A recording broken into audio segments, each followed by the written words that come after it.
कक्षा 6 के बच्चे मेरे साथ बुक एक्सरसाइज कर रहे थे और बातें भाषा की। इसमें अब हमारा दूसरा प्रश्न, और दूसरा प्रश्न है निम्नलिखित शब्दों के समान अर्थ वाले शब्द लिखिए। निम्नलिखित शब्दों के समान अर्थ वाले शब्द लिखिए। समान अर्थ वाले शब्द लिखने हैं हमें। तो इसमें पहला है सफ़ेद, सफ़ेद का उजला, दूध का दुग्ध, दूध का आएगा दुग्ध, बीमार का रोगी, चिड़िया का पक्षी, शाम का संध्या, माहौल का वातावरण, दवा का औषधि, बुखार का ज्वर, घी का घृत और दिन का दिवस।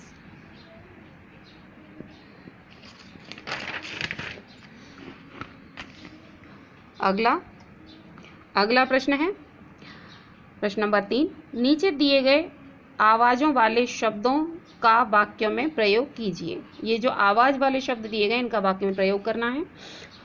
पहला है फुसफुसाहट, वाक्य प्रयोग करना है इसका। मित्रों के बीच फुसफुसाहट आम बात है। अगला कोलाहल, पक्षियों के कोलाहल से मेरी नींद खुल गई। पूर्ण विराम।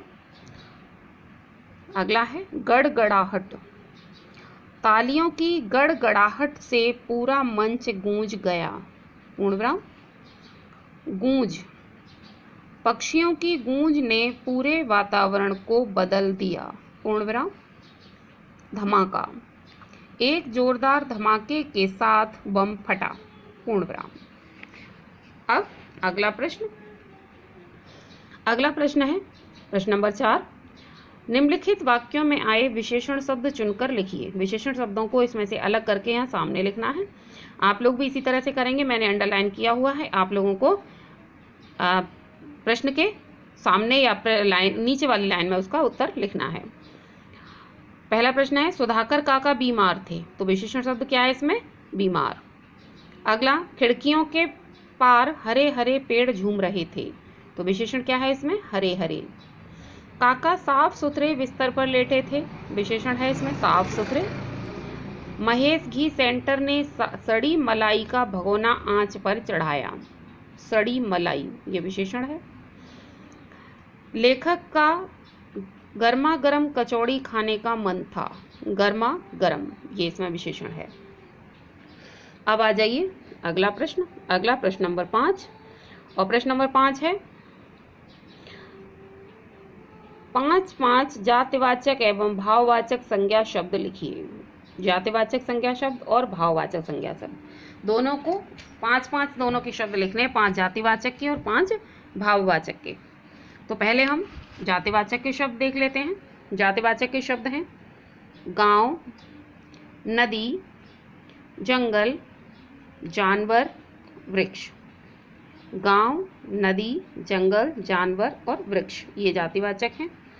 भाववाचक में क्रूरता, दयालुता, कपटता, सुंदरता और ईमानदारी ये भाववाचक संज्ञा शब्द हैं। क्रूरता, दयालुता, कपटता, सुंदरता और ईमानदारी।